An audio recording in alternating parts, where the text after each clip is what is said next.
século de desenvolvimento industrial no Brasil, 100 anos da White Martins. Depoimento de Luiz Humberto Câmara Mello. Entrevistado por Débora Querido e Monique Lordelo. São Paulo, 28 de outubro de 2011.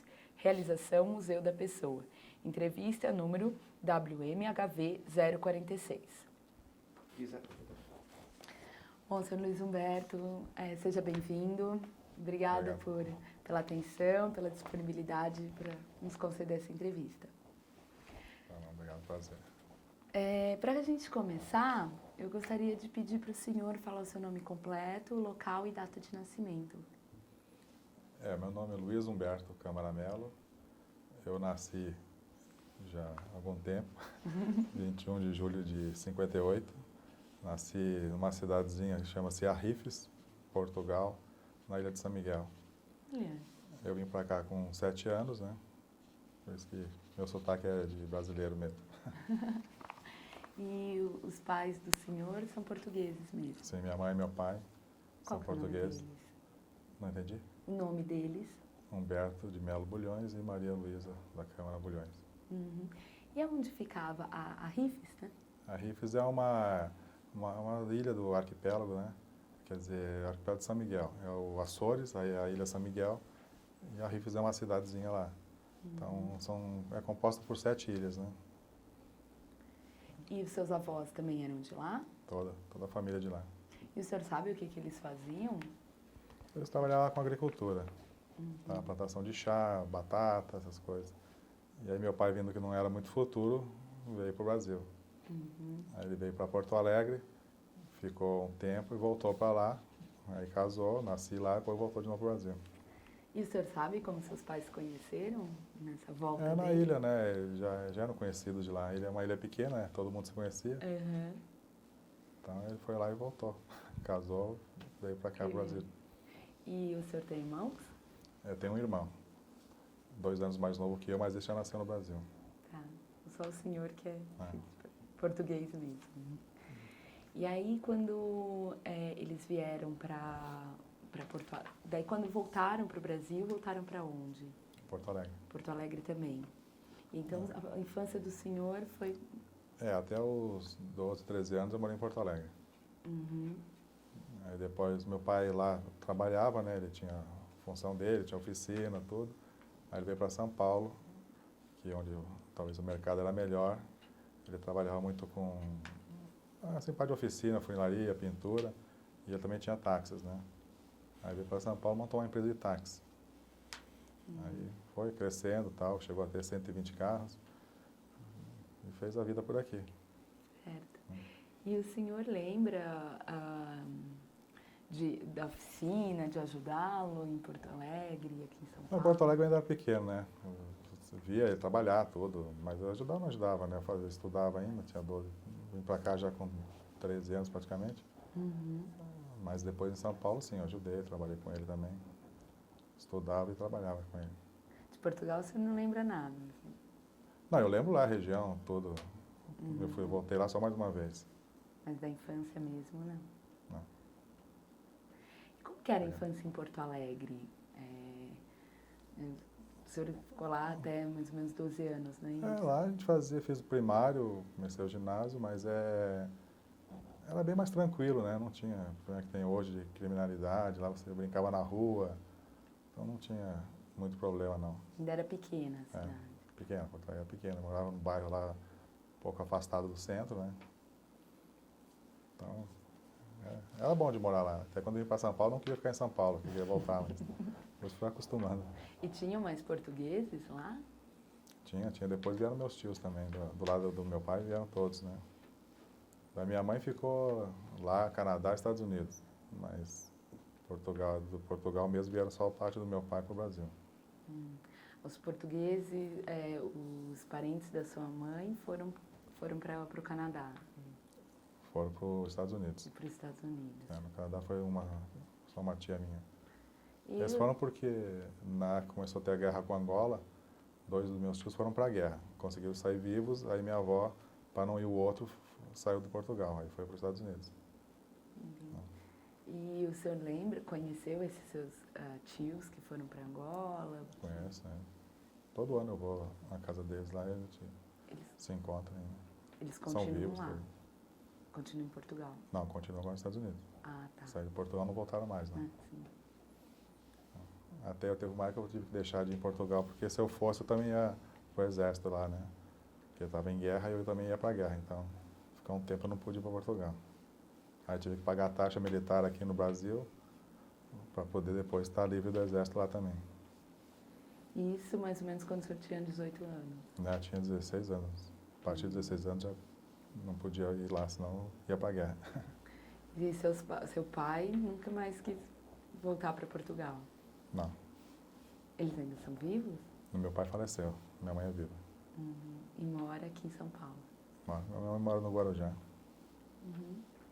E da sua infância, então, em Porto Alegre, o senhor comentou, né, a cidade era pequena, mas como era a tua casa? Tinha os costumes portugueses, né? Depois...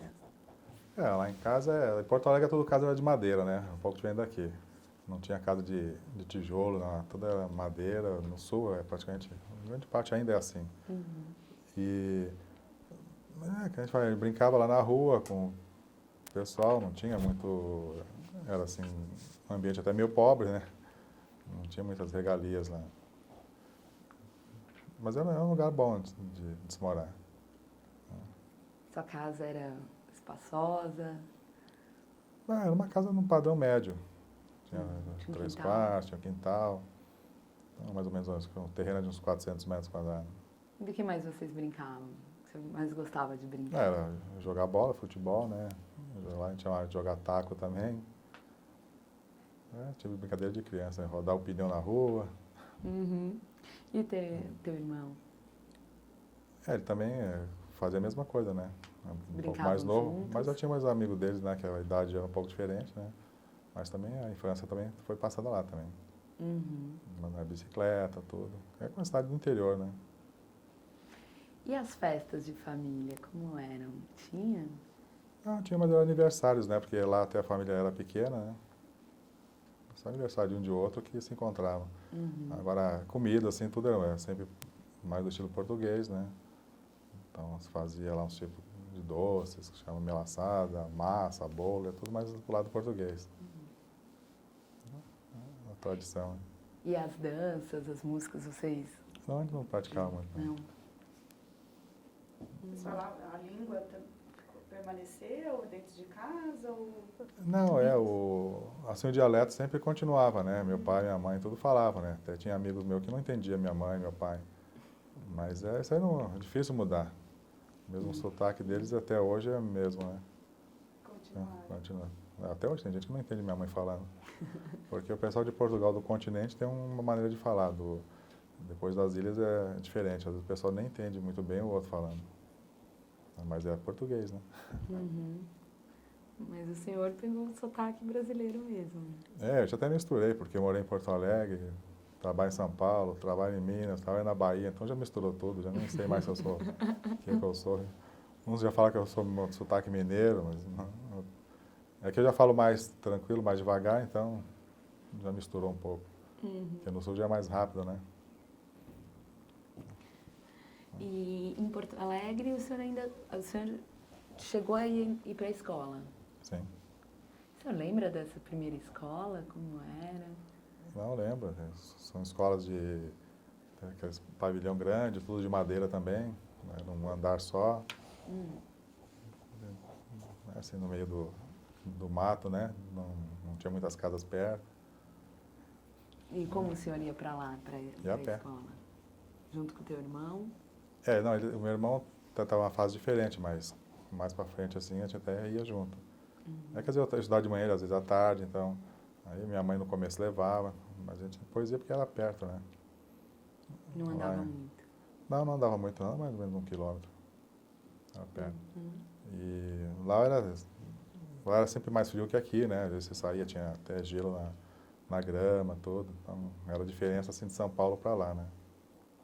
Mas era bom. Era bom de morar em Porto Alegre. O senhor chegou a pegar alguma geada? Sim. Pegava bastante.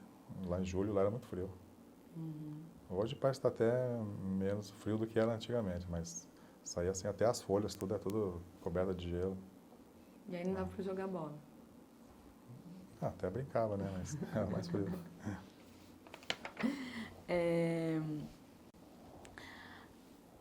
A senhora lembra dessa primeira fase da escola? Quais as matérias que o senhor mais gostava? Se tinha algum professor que o senhor gostava mais? Eu sempre gostei mais da parte de matemática, né?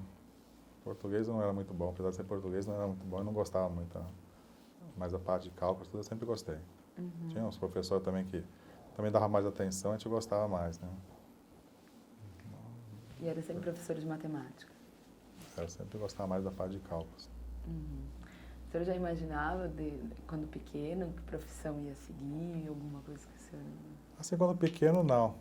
Até quando meu pai trabalhava com carro, funilaria, eu sempre gostei de trabalhar com carro também, né? Desde pequeno. Mas aí quando eu vim para São Paulo, eu comecei mais a fazer colégio, faculdade, aí eu comecei a definir o que eu queria, né? Então foi o que eu fiz. Eu até comecei com eletrônica, né? Que era moda na época, né? Não, eu sabia que eu não gostava muito, mas eletrônica era moda, então eu fui, né? Mas depois eu fiz o técnico em eletrônica e eu passei para mecânica, fiz engenharia mecânica.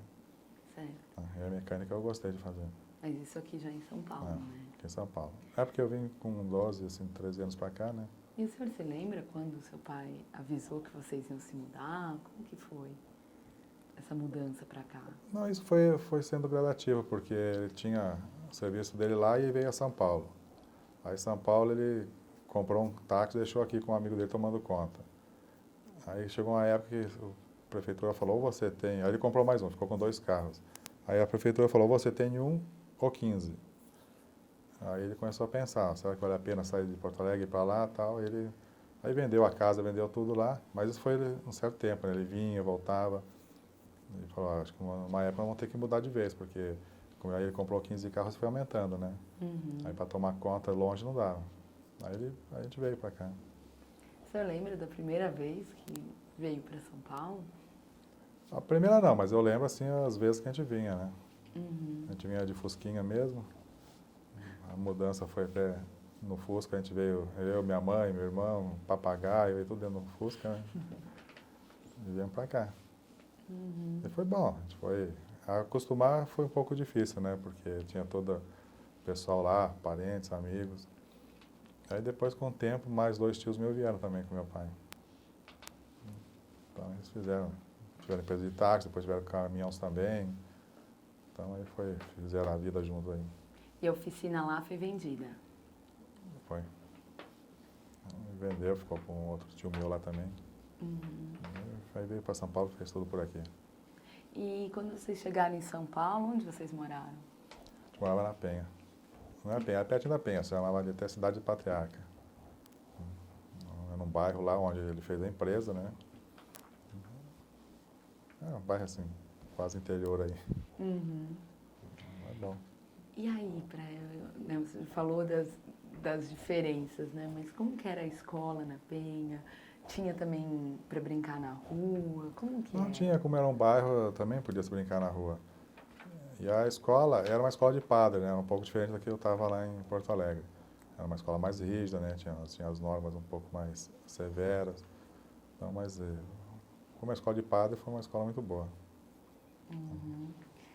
E como que o senhor sentiu essa diferença, né? Sair lá do grupo, que era aquela escola de madeira, de repente para uma escola mais rígida? Eu acho que a gente vai se adaptando, né? Você sente que eu vou voltar lá para ver os amigos, até todo ano eu ia, depois aí foi afastando, né? Os amigos foram crescendo também e você vai se distanciando mais, né? Vai fazendo amigos novos aqui. Então, isso é normal, né? O ser humano se adapta muito fácil às mudanças, né? Então, não teve, assim, dificuldades grandes. Você estranhava, mas não tinha dificuldades, não. Nesse colégio religioso, tinha alguma festa em especial? Tinha alguma comemoração? Não, tinha as festas normais de escola, né? Festa junina, assim, né? Festa de aniversário da escola, essas coisas sempre tinha. Então, às vezes faziam quermesse. E o senhor participava? Não, a gente participava, sim. Seu irmão também estudava nessa escola? Não. E aí, precisava também ir a pé, andar 1 quilômetro? Não, era mais longe. Era mais... Aí a gente ia de carro. o meu pai, o funcionário dele levava a gente de carro, que aí dava mais ou menos acho que uns 10 quilômetros de distância. Ia de táxi também. Às vezes ia de táxi, carro da oficina. Só para esclarecer aqui, o pai do senhor, né, abriu a empresa de táxi e também tinha oficina, é isso? Tinha com a empresa tinha tudo, né? Tinha oficina, tinha posto de gasolina, então para manter os carros todos, né? Fazia tudo lá, era tudo da empresa mesmo. Uhum. Funilaria, pintura, tudo era feito na própria empresa. Né? Certo. E aí, quando o senhor saía da escola, o senhor ia lá ajudar? O que o senhor fazia depois? Sim, eu até mexia de mecânica também, foi funilaria, pintura, aprendi tudo isso com ele lá também. Uhum. Antes mesmo de fazer engenharia mecânica? Sim. Até quando eu fazia engenharia também trabalhava lá. Depois a gente fazia também, meu pai gostava muito de barcos, né? Ele fazia barcos de fibra, fez vários barcos lá também, mas tudo para uso pessoal, né? Uhum. Eu também já fiz lancha, tudo, aprendia com ele. Então dava para se divertir bem. E qual o projeto que o senhor fez nessa fase com teu pai que o senhor mais... Eu fiz uma lancha, né? Uma lancha para corrida. Aí eu corria com ela, esquiava, tudo. Então deu para fazer. O senhor esquiava? No Guarujá. Ah, no Guarujá mesmo. Vocês iam sempre para o Guarujá? Sim, meu pai sempre teve casa lá, né? Até minha mãe hoje mora lá. Mora até sozinha, não quer morar com ninguém, tá lá. E é até difícil a gente visitar lá, né? Porque trabalhando direto, né? Uhum. Bom, daí o senhor, né, acabou o ginásio, né, naquela época, e aí o senhor foi fazer o técnico. Eu fiz o colégio técnico, colégio objetivo, lá na Avenida Paulista. Uhum. Então fiz lá a parte toda de eletrônica, né? E aí depois fui fazer vestibular para engenharia. E no eletrônico, né, como o senhor já disse, o senhor já via que não era muito... A base toda era igual, como se fosse uma mecânica, mas só que a especialidade ficou em eletrônica, né? Aí montamos rádio, um monte de coisas assim, né? Sirene, mas eu vi que não era bem o que eu gostava, não. Uhum. Porque como eu já tinha trabalhado com meu pai em oficina e mexer em carro, eu gostava mais daquilo, né? Então é a área que eu quis ir. Eu fui para a área de mecânica mesmo, trabalhei, apesar que hoje eu trabalho na área mecânica, mas muito voltado para química também. Porque eu trabalho com pintura, né? Mas mecânica eu gosto, inclusive eu já fiz vários projetos, inclusive eu estou fabricando um carro hoje também. Vai fazer já 4 anos que eu estou fabricando. Olha, depois vou perguntar mais sobre esse projeto, pra gente chegar mais na atualidade. Nesse momento que o senhor estava fazendo técnico, o senhor falou, né, que hoje o senhor trabalha também com química. Nesse período não tinha também interesse muito pela química? Não, química mesmo nunca gostei. Por Mas necessidade? quando eu fui para a área da pintura, né, eu comecei com manutenção da pintura, toda, então a química estava lá no meio, daí eu tive que ficar bom em química, não teve jeito. E aí o senhor foi fazer cursinho ou não, Paulo? Não fiz cursinho, do objetivo eu já entrei na faculdade. Uhum. Porque o objetivo era um colégio já preparatório para fazer vestibular, né? Sim. Então, os 3 anos lá já foi preparatório para fazer o vestibular mesmo. E onde o senhor fez engenharia? Eu fiz lá em Mogi das Cruzes, na Universidade de Mogi. E aí, que era longe da Penha. É. Aí como o Mas senhor era fazia? fácil, né? Porque tinha o trem, né? Eu tinha entrado aqui na Getúlio Vargas, mas não era mecânica, então eu preferi fazer mecânica lá. Então, era mais longe, mas ia de trem, era rapidinho, dava 1 hora de trem. E era de manhã? Como que... A engenharia era o dia inteiro, né? Legal. Era o dia inteiro. Ia de manhã e eu voltava só no final do dia, assim.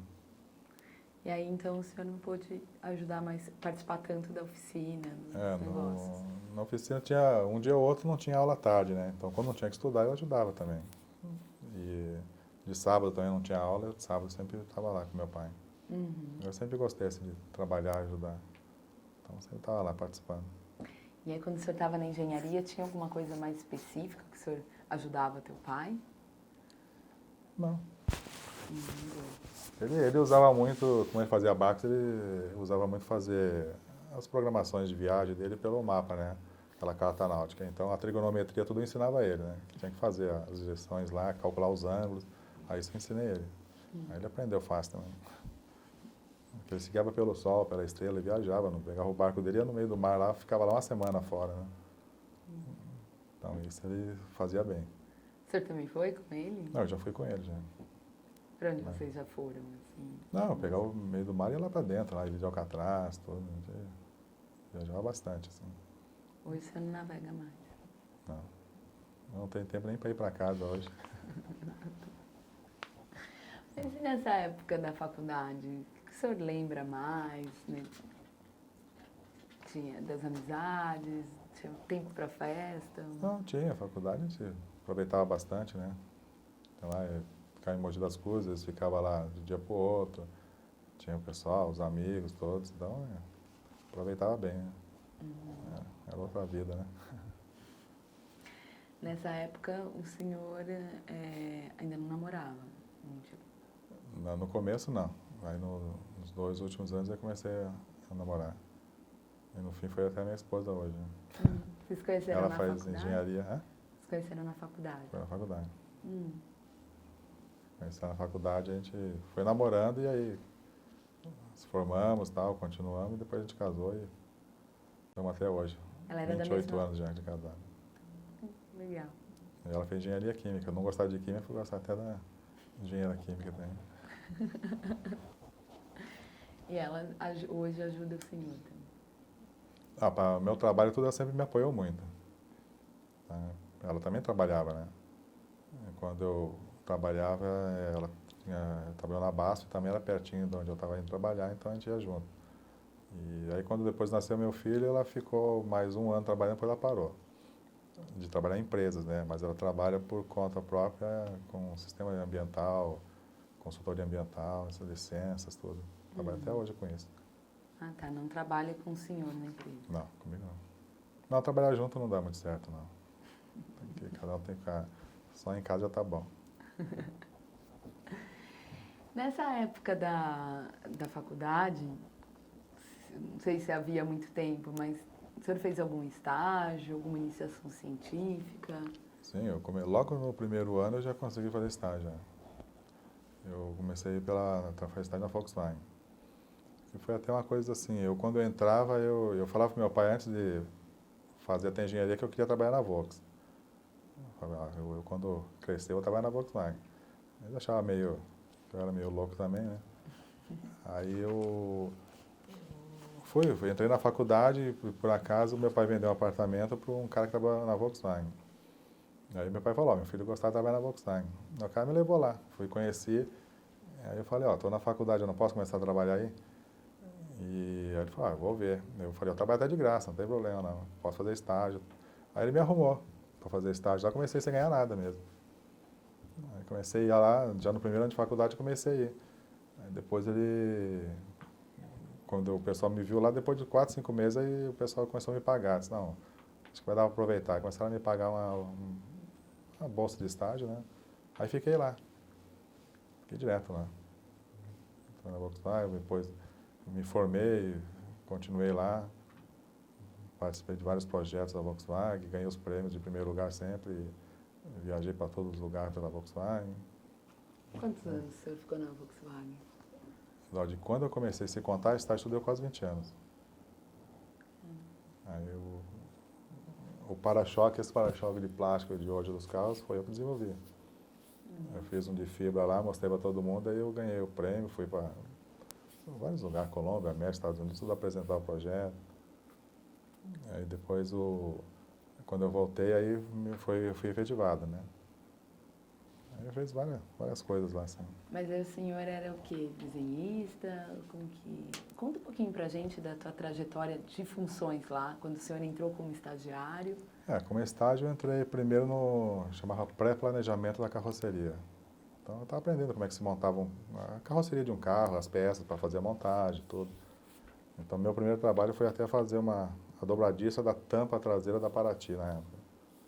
Aí eu fiz o desenho lá da parte, tudo, e daí foi fazendo, né? A gente fazia todos os desenhos para depois ir para as prensas, fazer a estamparia do carro, toda. Eu fiquei mais ou menos uns 2 anos nessa área. Aí depois passei para uma área de prensas, onde fazia a estampa mesmo. Fiquei também um tempo lá. Fazia o quê? Desculpa. Estampava, né? prensa que faz a chapa do carro. Ah, Uma porta, tudo. Vem a chapa lisa, vai estampando para fazer o molde, né? Eu trabalhei nessa área. Aí depois fui para a galvanoplastia, que era a parte de cromeação, desencagem. Que aí começou minha parte química, né? Eu comecei nessa área, depois comecei com manutenção dessa área. E fiquei nessa aí, acho que uns 5 anos, mais ou menos. na galvanoplastia. Galvanoplastia. Aí tinha um gerente lá, que era um alemão. Ele gostou de mim, foi para pintura e quis me levar. Eu fui para pintura com ele, trabalhar na área de pintura. A área de pintura tá na galvanoplastia, não? Não. Explica pra gente um pouco as diferenças. Não, galvanoplastia você tem uma peça e tem que fazer ela ficar... Na época eu usava muito cromo, né? A peça cromada no carro. Então pegava a chapa, era fabricada lá dentro da Volkswagen mesmo, fazia a peça e depois ela entrava nos tanques químicos. São 13 e 14 estágios para limpeza, desencaixamento, aí dava níquel, cromo, depois tinha que polir, aí ia para montar no carro. Então essa é uma área química que hoje não usa muito, porque o cromo tudo hoje já é produtos que não se usa mais, né? Contamina o meio ambiente, tudo. Então já está menos usual. Dessa área, aí a pintura é onde pinta o carro mesmo, né? Então, mas é uma área separada. Que você vê o carro na chapa, você tem vários processos, 13 e 14 também processos para fazer a pintura do carro, até uma proteção que a gente chama anticorrosiva, que é o KTL, o E-Coat. Essa parte é para dar resistência à corrosão. Depois dessa parte vem a pintura de fundo, vem a aplicação de massa, depois vem mais a pintura de acabamento. Então são várias fases da pintura. E foi onde eu peguei essa parte, né? Fui na parte de manutenção também dessa área toda, depois peguei a parte de produção. Então eu fui engenheiro de manutenção, depois de produção. E aí eu fui nomeado, acho que com 25 anos, o superintendente da Volkswagen. Foi o superintendente mais novo que não era alemão. Isso em São Bernardo. Sabe nada. Aí dali depois fui para a Alemanha, trabalhei um tempo na Alemanha, eu voltei. Isso que eu ia te perguntar, daí esse alemão, que era da pintura, aí ele o convidou para ir para a Alemanha, é isso? Não, ele me convidou para ir da galvanoplastia para a pintura. Certo. Aí eu fui para a pintura, aí ficando lá que a gente foi desenvolvendo, né? Aí depois esse alemão foi embora e eu fiquei lá. E depois trabalhos, né, de carros novos que vinham, treinamentos de equipamento, aí eu comecei para a Alemanha. Aí comecei a montar a equipe, eu cheguei a ter na minha equipe 1.200 funcionários. Da equipe de pintura. É. Que carros que os primeiros que o senhor acompanhou o projeto aqui? Lá tinha o Fusca, tinha Paraty, tinha a Brasília, Mas quando Passat. começaram? Da minha época, né? Quase desde o começo. Aí. Depois Santana. Até os carros de hoje, né? Hoje eu continuo trabalhando para eles, mas fora da Volkswagen. Né? Você chegou a morar na Alemanha, não? Foi um tempo. Mas eu ia lá, ficava 6 meses, depois voltava. Aí ficava aqui de novo. Quando mais tinha treinamento, desenvolvimento de um projeto novo, né? Aonde lá na Alemanha o senhor ficou? Eu trabalhei muito tempo foi em Wolfsburg, depois Emden, Ingolstadt. Várias cidades onde tinha empresas da Volkswagen, né? Que nem a Audi, tinha a Volks, a Audi também. A Audi era em Ingolstadt. Sempre em treinamento. Nisso o senhor aprendeu alemão também? Lá tinha que se virar com alemão, né? Estudei alemão aqui, depois lá na prática fui aprendendo. Hoje está pior porque eu não estou usando, já faz mais de 15 anos que eu não falo com os alemães. Mas E aí, na pintura o senhor ficou quanto tempo? Foi? Na pintura deve ter dado mais uns 10 anos também. No total, desde quando eu entrei até sair, deu uns 20, né? Conta pra gente esse desenvolvimento do para-choque, quando que foi? Não, tudo a gente sempre tentava trabalhar para dar economia, né? Para fazer o carro, quanto menos você gastar, era melhor. Então, toda vez que subia as coisas subiam, não podia ficar aumentando o preço de carro. Então, a gente sempre tinha a ideia de fazer reduções. E essa do para-choque, quando se fazia um para-choque do carro, que nem, por exemplo, do Fusca na época, era aquele negócio redondo, assim, para-choque cromado. E tem que estampar. Usava 8 prensas, porque como aquilo é uma chapa muito curvada, não podia fazer de uma vez só. Então tinha que curvar um pedaço, depois a outra curvar um pedaço. chegava a usar 8 ferramentas. E cada uma tinha as pessoas, né? Então, com isso, no para-choque eu peguei um daqueles lá e eu fiz um molde de fibra nele. Depois, com o molde, eu fiz a peça. A gente faz o molde e vira, ele ao contrário faz a peça do outro lado. Aí eu fiz o para-choque. Então, eu dei aquele para-choque, coloquei no carro e... Só que quando eu fiz, ficou preto, né? Fiz preto. Aí o pessoal achou interessante, né? Eu eliminar um monte de prensa, tudo, o mesmo para-choque, mesma resistência que dava. Aí foi onde o pessoal gostou. Na época eu tive que até fazer como projeto Volkswagen, não era meu, era da Volks, tudo. Aí em cima dele que foi feito depois o para-choque de plástico, né? Porque a fibra tinha que fazer fibra, era mais trabalhoso, então. Mas em cima dele que foi feito depois as injetoras para fazer a parte de plástico. Que foi onde abriu o caminho para eliminar as prensas, né? Tem até hoje pessoas que tinham empresa de ferramenta, de cromeação, tudo, que falam comigo, ó, você que acabou com a minha empresa. Porque um falou que foi bom porque ele vendeu a empresa para um outro. Até ganhei dinheiro naquela época. Então, mas daí começou depois os para-choques, né? E várias peças, né? No Fusquinha também tinha aquele pisca-pisca do Luciano do Paralama, também era de ferro. Eu também fiz aquele de fibra. Aí depois começou a vender no mercado também, assim, de plástico também. E essas peças a Volkswagen aplicou em outros países? Não, sim, depois aí começou o desenvolvimento, né? Também não foi só a Volkswagen que depois desenvolveu, né? E depois isso aí foi para todo mundo, né? Não, mas no caso do Fusca, né? Que foi o exemplo que você No mercado externo tinha, já de plástico, fibra tinha, no mercado externo. Na própria Volkswagen, ainda ficou muito tempo indo na estamparia. Tá? Mas o projeto foi para frente tudo, e aí começou a se desenvolver já a parte de injetora. Porque a ideia mesmo que eu tinha dado era até para fazer assim, de injetora. Só que eu não tinha injetora, não tinha como fazer. Então eu fiz de fibra, né? Porque fibra com resina e a manta você consegue fazer.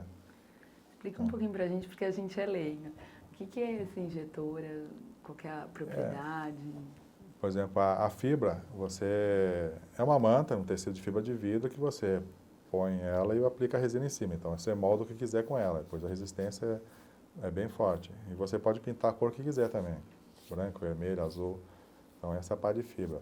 A injetora é um molde que você tem de ferro, onde injeta o plástico quente, ele fica em cima da peça e depois ele esfria.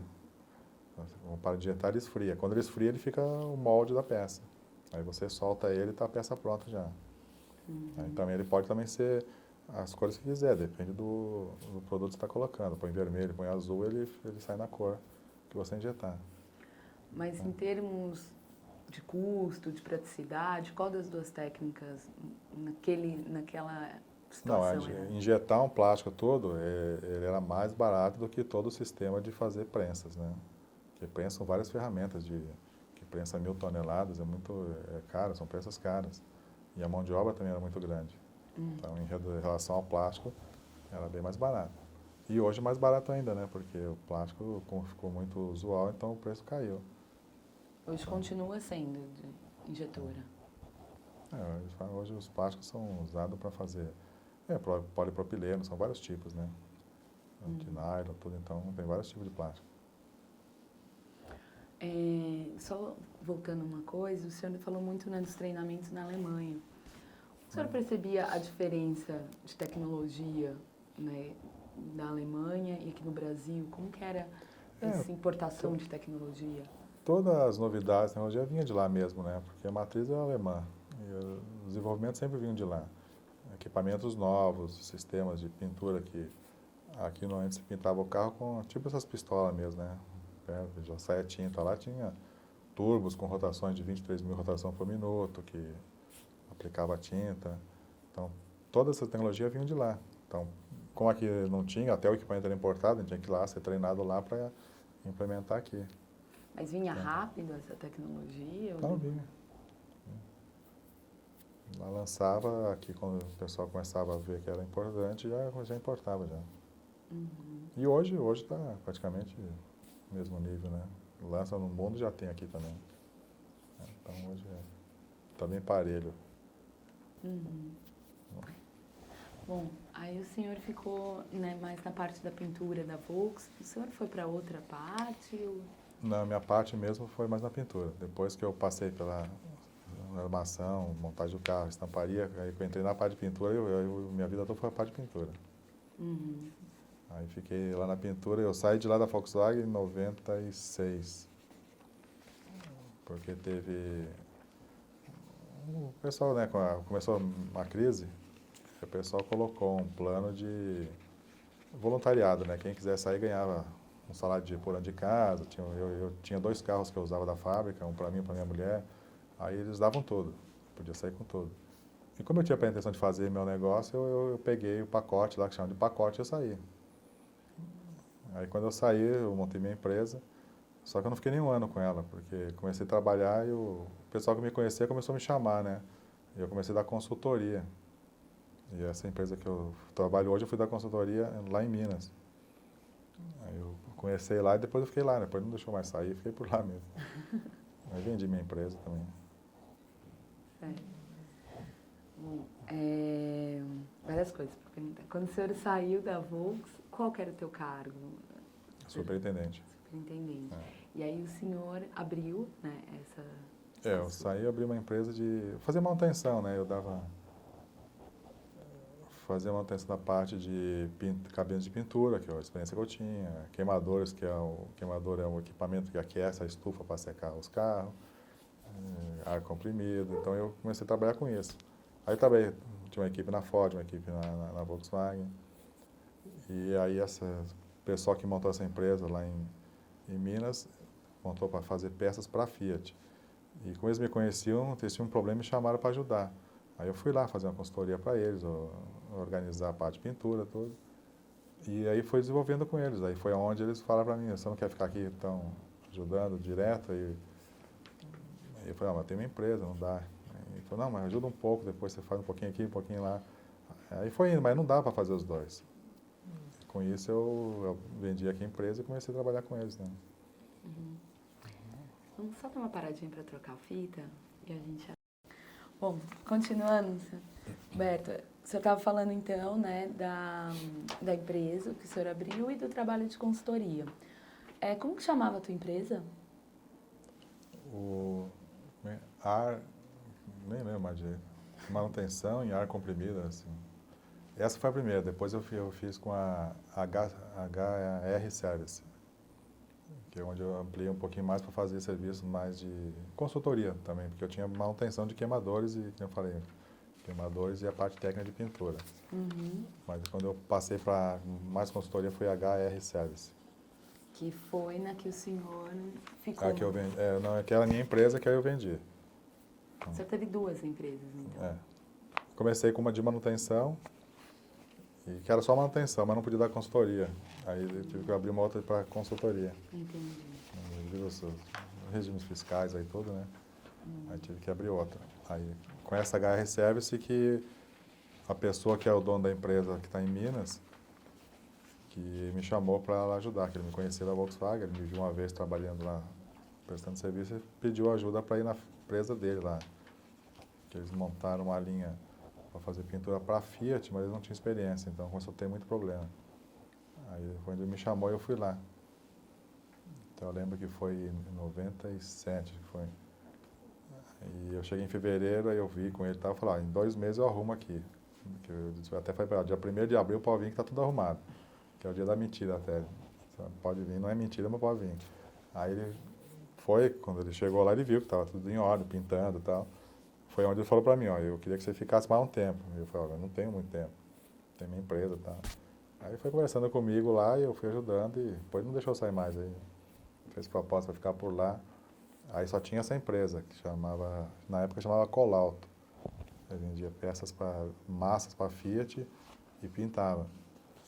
Então com essa empresa a gente começou a ampliar, aí entrei lá até como foi na época como era gerente industrial.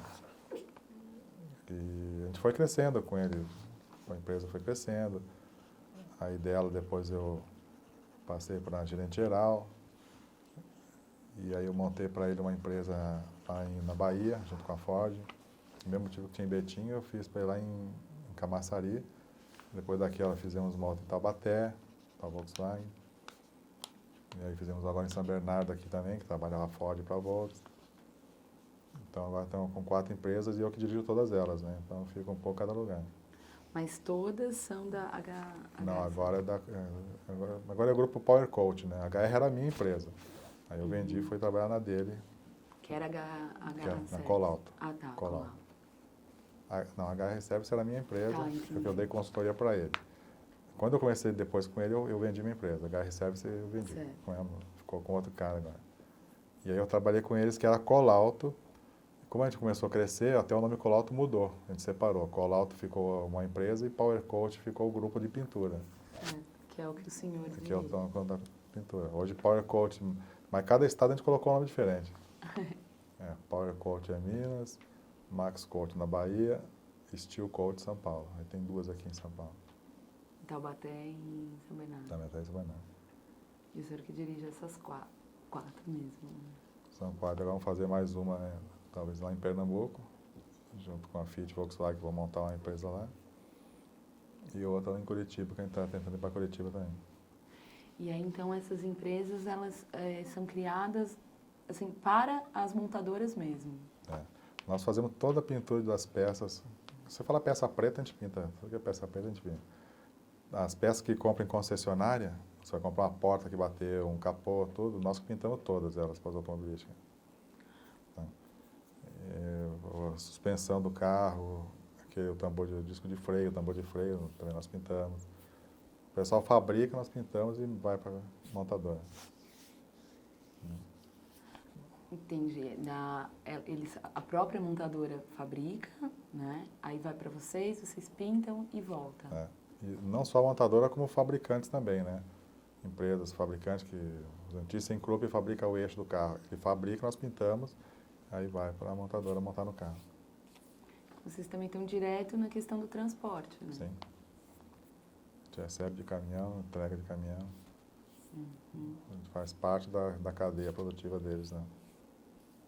E aí vocês se instalam sempre perto das montadoras? Normalmente perto para gastar menos com o transporte, né? O transporte... Porque essa locomoção não é barato, sair de uma montadora, ir para pintar e voltar. Quanto mais perto, menor é o custo, né? Mas a gente lá em Minas, a gente pinta muita peça que vai até para Campinas, São Paulo. Porque a nossa estrutura ela é especializada para automobilística, né? Então o nível de qualidade nosso é diferente de pintar assim em qualquer outra empresa. A nossa geração dos equipamentos é sempre a última geração. Às vezes uma Volkswagen tem um equipamento, o nosso é superior da Volkswagen. A gente está sempre na última geração. Uma empresa menor tem mais facilidade de estar acompanhando, né, as mudanças mais rápidas.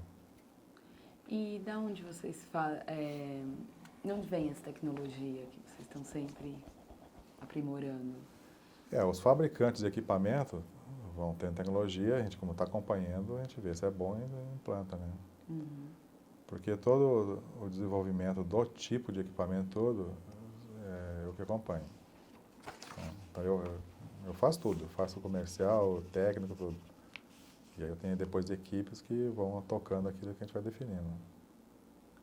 O senhor tem hoje 4 equipes, né, gerais.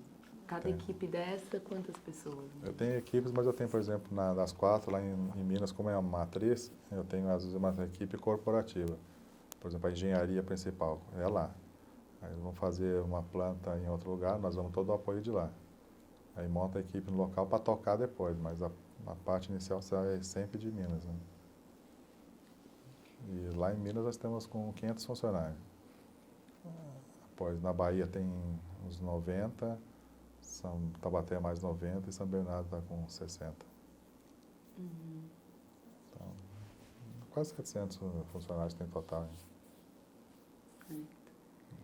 E esse corpo executivo, né, de Minas, aí inclui, além do senhor? Eu tenho... diretor não tem só gerente. Tem um gerente financeiro, gerente industrial, lá em Minas. Depois a equipe de superintendente, supervisor encarregado. E depois em cada planta eu tenho um gerente responsável. Né? Mas todas as diretrizes de todas elas e controle de despesa, todas as compras que fazem, passa tudo por mim. Então, tudo que querem gastar tem que passar por mim. E tem o dono da empresa também, né? Só que aquilo que tem que discutir, eu discuto com o dono da empresa, mas o resto fica tudo na minha mão. Uhum. Por isso que eu fico passeando para lá e para cá, tem que tentar um lugar. E assim, Abaixo do dono é você. O dono é um grupo, é uma família, né? Tem um que é o presidente, que é o que eu trato mais, mas as empresas são de uma família. e o senhor está cotidianamente reportando-se a ele. Sim, eu falo com eles todo dia, né? Mas do serviço tudo, não dá para passar para ele tudo, né? O dia a dia a gente fica tocando. Só quando tem algumas novidades que a gente vai falando para ele estar por dentro, né? Eu sei que tem muita coisa, mas dá para resumidamente contar como é o seu dia a dia, assim, uma semana normal. Por exemplo, segunda-feira. Segunda-feira eu começo o dia indo em São Bernardo, vendo o volume de produção, como é que tá, os dias, o pessoal, se está de acordo o pessoal com relação ao serviço, se precisa contratar, se não precisa, equipamentos, como é que tá, material. O pessoal vem passando o dia a dia. Então, segunda-feira eu passo, vejo tudo com eles como é que tá, daí na terça eu já fui para Curitiba, reunião lá com a Renault, fiquei lá praticamente o dia inteiro, vendo par de embalagem, porque a gente pinta a peça, a gente embala a peça, vai entrega na distribuição para ir para a concessionária. Então, e a Renault, como está em Curitiba, a gente não faz serviço para eles ainda. Então, nós estamos fechando isso com eles. Então, de lá eu fui. Aí, saindo de lá, já fui direto para Minas. Aí, cheguei em Minas, já era 11 horas da noite da terça-feira. Aí, no dia seguinte, estou lá também em Minas, fazendo toda a parte de serviço da nossa estrutura. Nós estamos fazendo instalações de pintura lá também. Porque a estação de pintura, talvez vocês não conheçam, mas é uma linha que tem 300 metros de comprimento. Tá? Então, as peças entram, passam por vários estágios, passam por limpeza, engraxamento, fosfato, refinador, até pintar. Aí, quando pinta, entra numa estufa, que depois entra a White Martins aí. Uma estufa para aquecer as peças, que chega a 180 graus, para poder secar. Depois que seca, aí sim, aí o pessoal na mão vai embalando elas para mandar para o cliente final, né, montadora, ou para quem mandou a peça para pintar, ou até embalada para distribuidor de concessionária.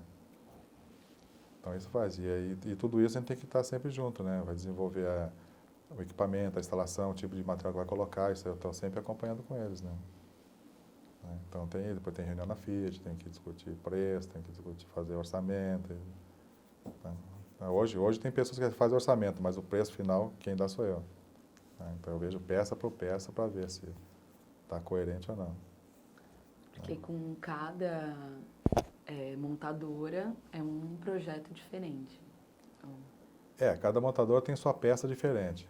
Então, vai pintar uma porta de a maneira de pintar é quase igual, só que os tamanhos são diferentes, então os preços são diferentes. Então tem que se ver peça por peça.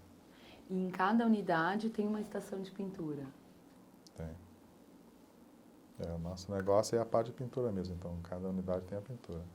Uhum. Porque a gente não fabrica a peça, a gente só pinta a peça. Sim. O senhor comentou o abastecimento das concessionárias. Nas 4 unidades também é nesse sentido. Abastece a montadora e as concessionárias. Por exemplo, a montadora fabrica uma peça. Nós pintamos ela e essa peça é para ir para a concessionária. Então ela vai para uma distribuição da montadora. Por exemplo, aqui, peça da Volkswagen. Nós pintamos peça que vem de Taubaté e peça que vem aqui da Anchieta. Nós pintamos, embalamos ela na caixa específica da montadora, o símbolo Volkswagen, Audi, lá tudo, e nós mandamos para um centro em Vinhedo, que é a distribuição da Volkswagen. Então a gente entrega lá. E que lá vai ser montado. Não, lá fica guardado na caixa. De lá ela vai para a concessionária que pede. Vai lá no Manaus, bateu um carro lá que precisa um capô do Fusca lá. Então de lá, vai lá para lá, eles mandam para lá. A peça que monta no carro é outro tipo de peça. É a peça que nós pintamos e vai em dispositivo para a montadora. Aí monta no carro direto. Aí era isso que eu ia perguntar. Aí como que é essa logística? Elas vêm em racks, dispositivos, sem pintura. Nós pintamos ela e volta nesse mesmo rack para a montadora. Aí lá eles montam no carro. Mas o processo na ilha de pintura é o mesmo. O processo é o mesmo. Só embalar. O que muda às vezes é a espessura da tinta. Como é? Por quê? Porque a peça de segurança, tudo tem que ter uma camada um pouco mais forte de tinta para não soltar com batida de pedras, assim, né? Para resistir à corrosão. Porque a nossa pintura mesmo é específica para resistir à corrosão. Não é um embelezamento. O embelezamento vem em cima dela depois, que é a cor do carro.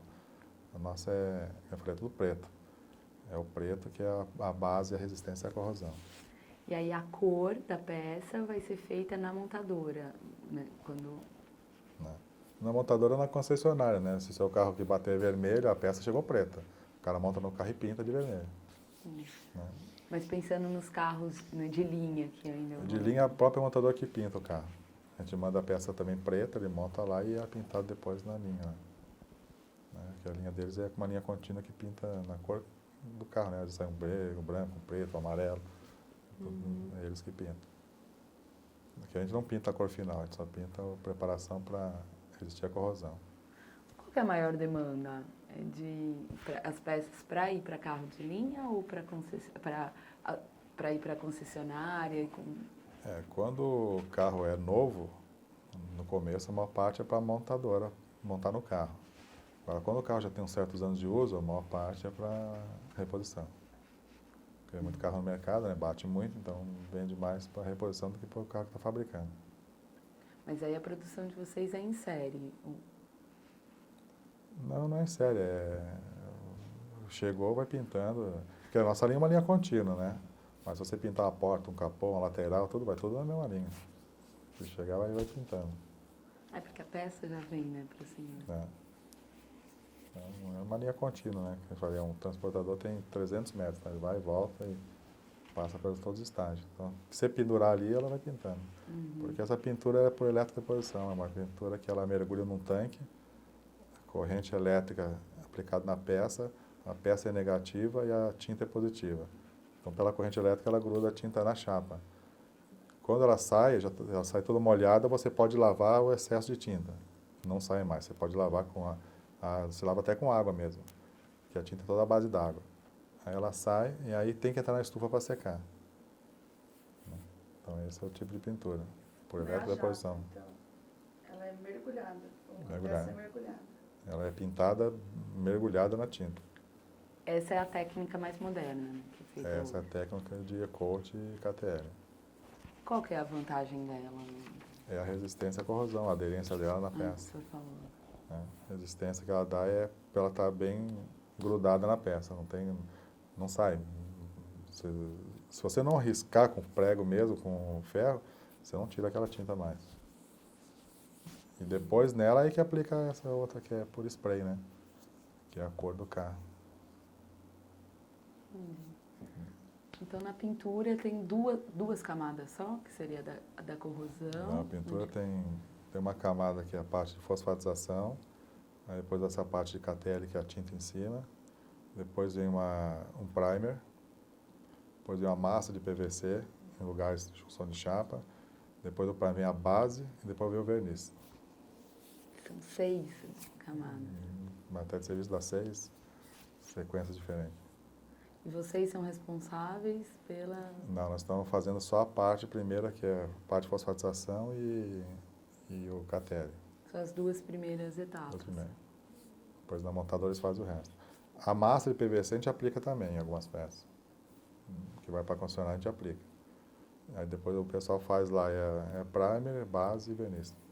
A gente faz 3, eles fazem 3. Mas em todas as unidades vocês fazem essa terceira etapa Todas. também? O PVC? Todas. E esse PVC também era a fabricação do nosso grupo também. A massa de PVC. Aquilo que tem embaixo do carro para bater a pedra, sabe? Tinha uma borracha. Aquilo que a gente fabrica também. O senhor participou desse desenvolvimento? Não? Da fabricação dessa massa? Na fabricação não, porque já é antiga, né? A fabricação já é bem antiga. E é um outro grupo. É grupo massa e grupo pintura. Ah, tá. E o senhor fica responsável só pelo grupo pintura? Entendi. Quantos anos tem a Power Coat, contando com o nome anterior e tudo? A Colalto tem uns 50 anos, que é a parte de massas. A pintura foi feita, iniciou mesmo em 96. Então tem quase 15 anos, né? Aí eu entrei lá com ele, quando eu saí da Volkswagen, entrei com eles em 97. Então ela começou em novembro de 96.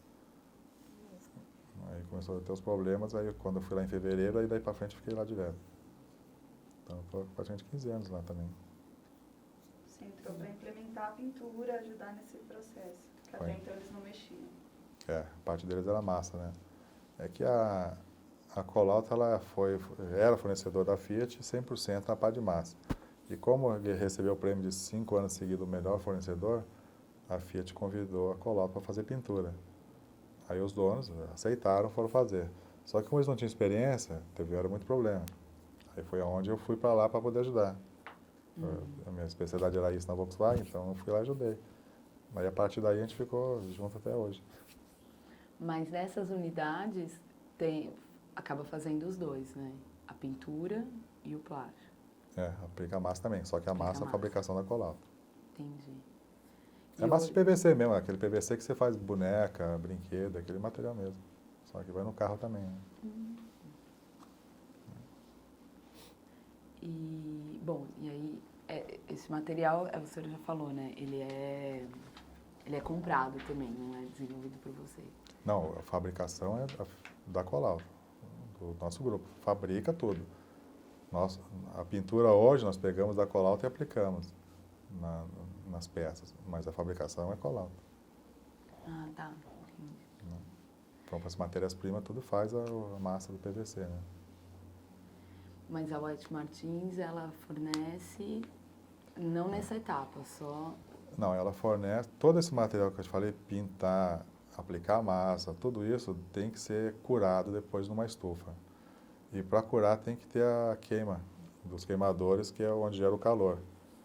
Para queimar isso é usado o gás da White Martins. Onde a White Martins entra aí, na estufa. Entendi. E aí ela fornece para as 4 unidades. Não fornece para as 4, não, ela está fornecendo só para a de Minas.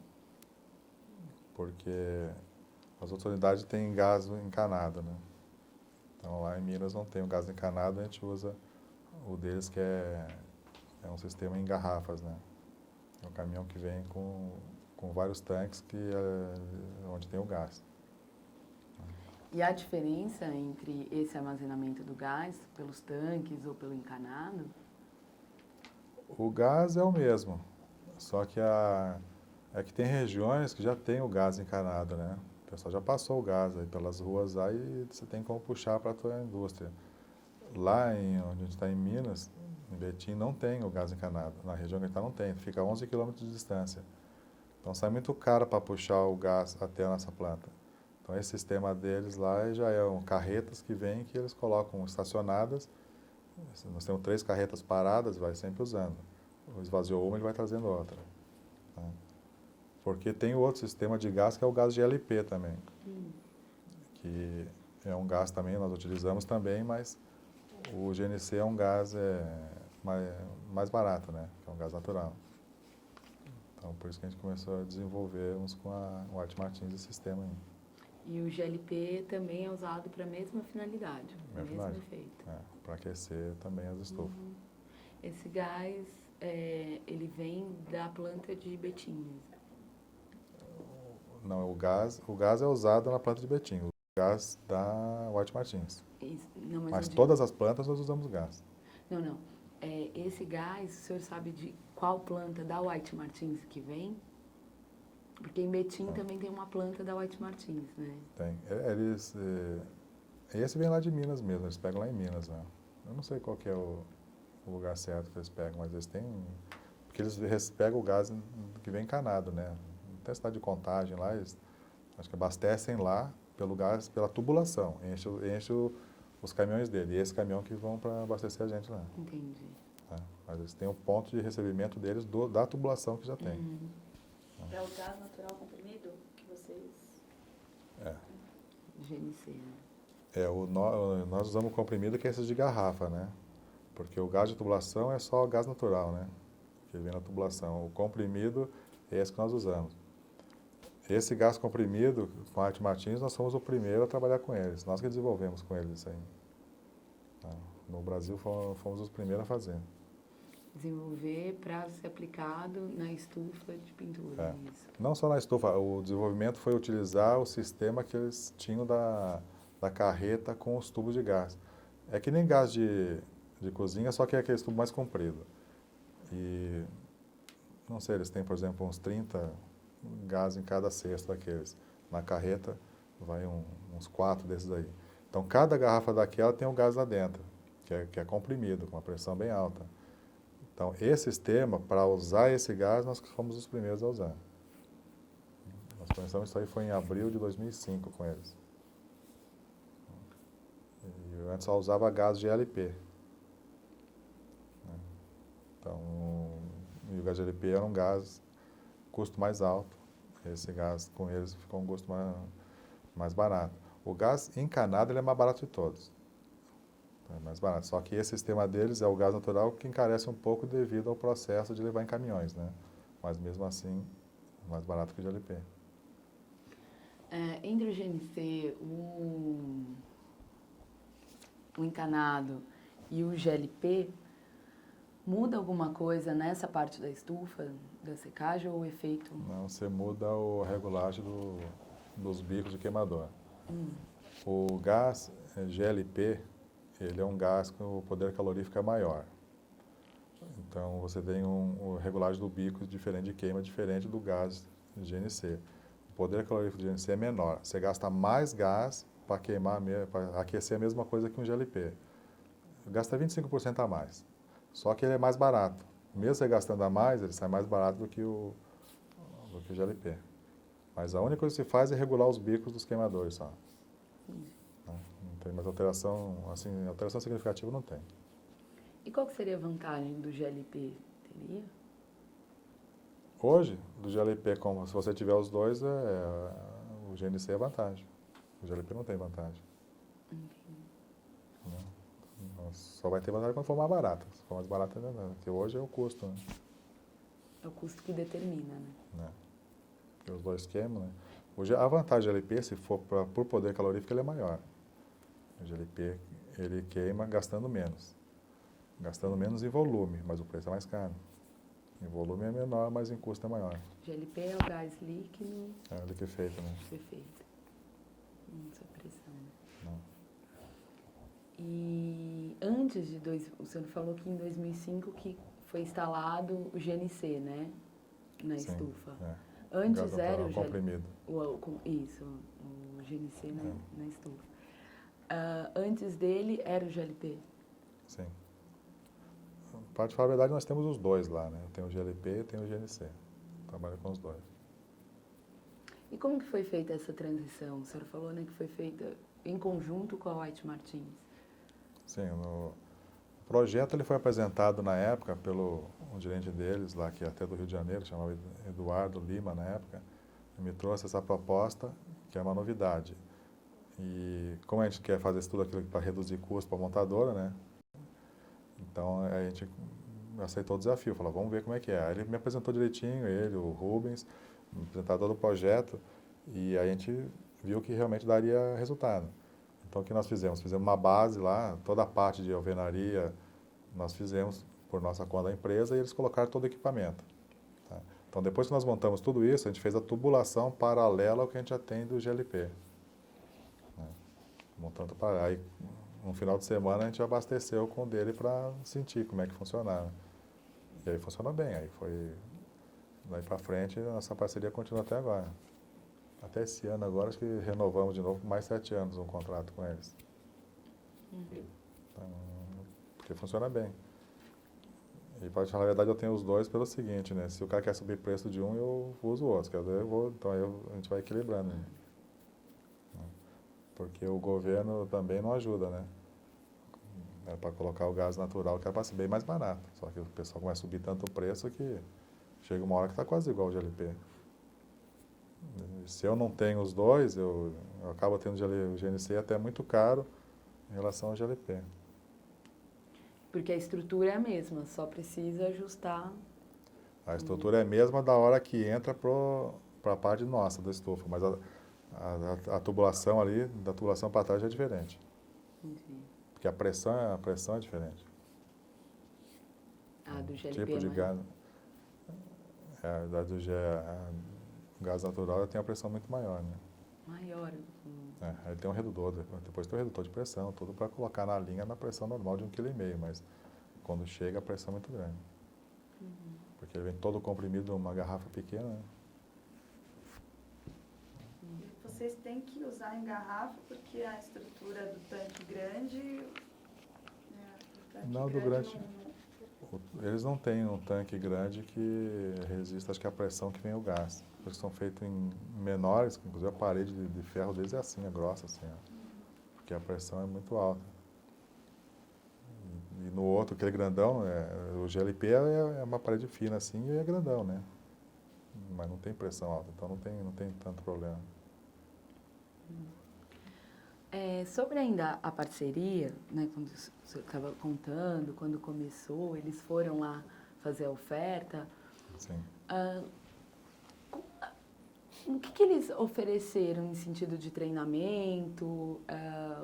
O senhor falou que vocês fizeram o encanamento, né, a tubulação.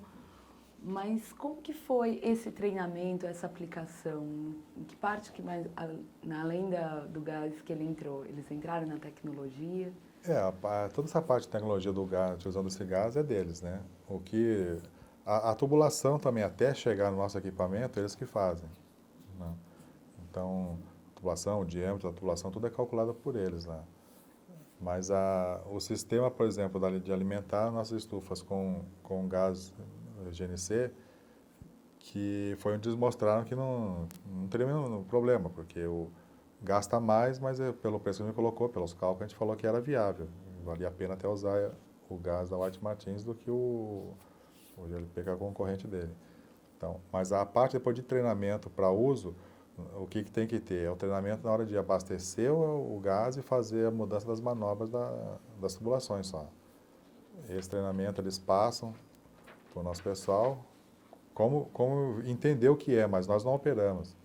Quem opera é a própria White Martins. Ela vem com o caminhão deles lá e eles que fazem a mudança das tubulações. Então, assim, a saída, né? A saída do caminhão para ligar na tubulação nossa. Eles é que fazem isso. Tá?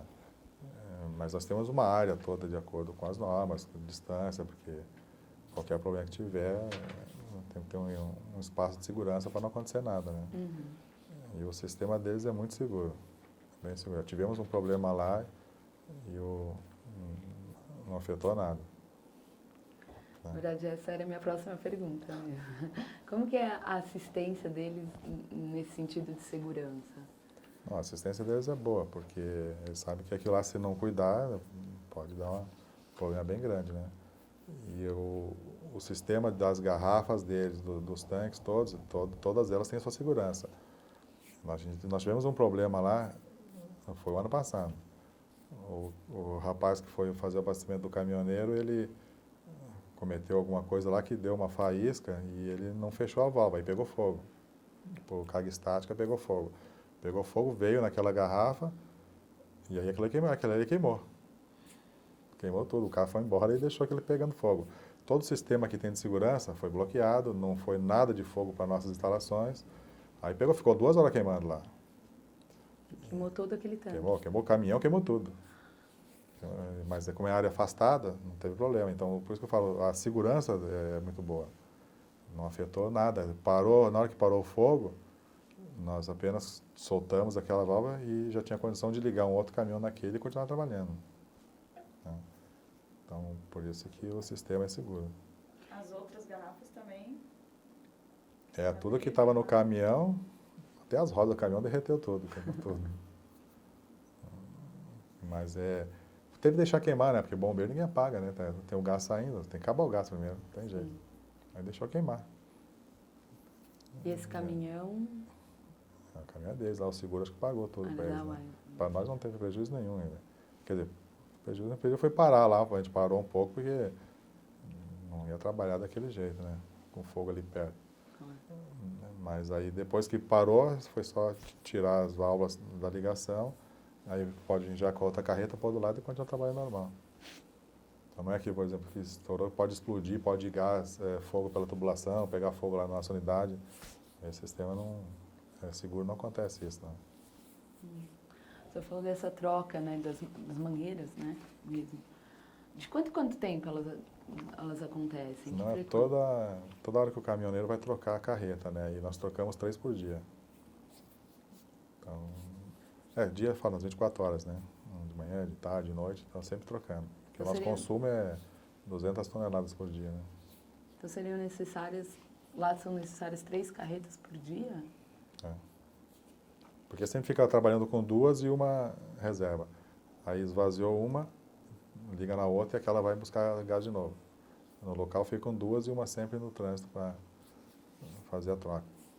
É contínuo. Contínuo, direto, 24 horas. De segunda a segunda. E a estufa também funciona? A estufa funciona direto. Então, Chegou 3 a ter turnos. problema de transporte, de ficar sem mercadoria? Quando eles tiveram dificuldade, eu acho que em Minas uma vez, eles, acho que ia de Paulínia, de outro lugar, o caminhão ia para lá. Mas nunca faltou, não. Nunca tive um problema de falta de gás, não. Até depois que deu esse problema, eles mesmos fizeram uma outra base de gás. Quando a gente está ampliando a minha fábrica, eles fizeram em outro local. E aí foi tudo feito pela White Martins. Você já tem 2 locais para Não, esse local que era o primeiro a gente desativou. Porque a gente está construindo um prédio, né, que está aumentando a parte de pintura, a gente aproveitou, até pegou fogo na hora certa, a gente já aproveitou e tirou fora porque tinha que aumentar o prédio. E aí eles fizeram outro em outro local. O sistema é bem feito, é bem seguro e tudo mais. A gente tinha às vezes medo, né? Se esse negócio pega fogo, como é que faz? Então, mas é seguro.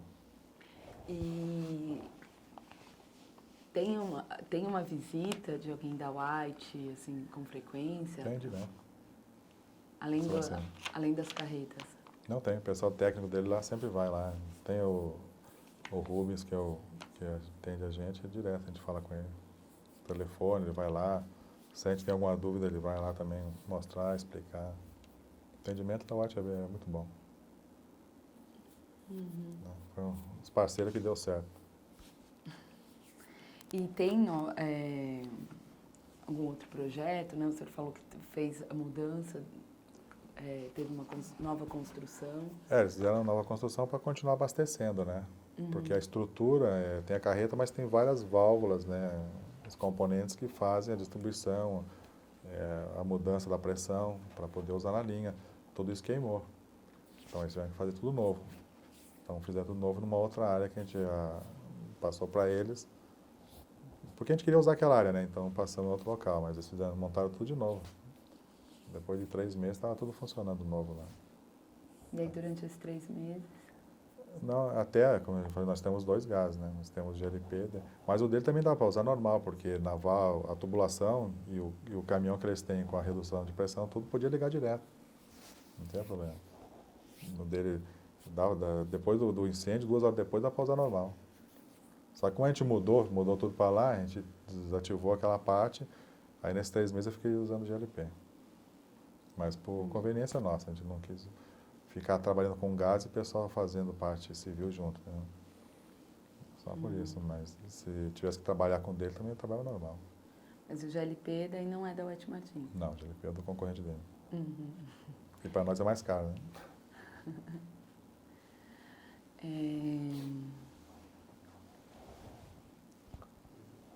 Vou cortar a fita. Quer dizer, Sr. Humberto, a gente estava, né, comentando então dessa parceria da Power Coach em Betim com a White Martins. O senhor poderia, teria como o senhor comparar, né, os principais desafios da Power Coach quando começou com essa parceria e hoje? Independente, né, só pensando mais na questão da cadeia produtiva, do uso da estufa. O uso da estufa, ela não muda muito, porque a gente está usando o gás como usava o outro, só que com apenas algumas regulagens nos bicos do queimador. Porque o queimador é onde sai o fogo para aquecer a câmera, para trocar calor lá com a peça. O que ajuda a gente nisso é que o nosso custo final fica menor. Então, por exemplo, hoje na situação que está, você vai pedir um reajuste para o montador, eles não dão. Eles querem desconto. Então, se a gente não consegue meios que eu consiga baratear a nossa cadeia produtiva, o nosso custo só vai subir. E se eu tenho concorrente que começa a ter o preço menor, a gente perde o serviço, porque a concorrência é muito forte. Montadora, se tem o preço melhor, compra, se não tem, não compra. Tá? Então, é por isso que a gente está no mercado, a gente está sempre procurando alguma coisa para reduzir de algum lado. Então, com a White Martins foi uma parceria que deu certo por isso. E isso, além, que eu falei que eu uso dois gases até por segurança. Não é porque um é melhor que o outro, não. Eu uso por segurança. Se um quer começar a subir o preço, eu tenho uma bagagem lá, quer dizer, uma maneira de conseguir negociar com eles para aquele aumento, em vez de ser tantos por cento, ser menor, porque eu também tenho um concorrente. Quer dizer, ele vai ter o concorrente. Então, por isso que para nós foi muito bom. E a White Martins, além de ter o produto bom, é mais barato, não tem problema nenhum. Tá? Aquilo que eu te falei das outras unidades nossas, não dá para usar a White Martins porque eu tenho a tubulação ligada direto, que é o gás natural. Que é mais barato até do que a White Martins porque é ligação direta, né?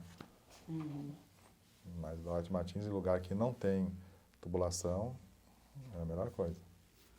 Essas que têm tubulações, da onde vem daí o gás? Vem daí da BR, não? É bem, que nem essa tubulação que vem, tem até gás que vem da Bolívia, né? A tubulação vem direto todo e passa pelos lugares aí de medição e vai pelas ruas, pelas estradas aqui, passa com os tubos e depois só alimenta as unidades das fábricas aí. Mas eu digo, daí vem também de uma refinaria, no caso, esse GNC. É bem, daqui de São Paulo, não sei se vem de Paulínia.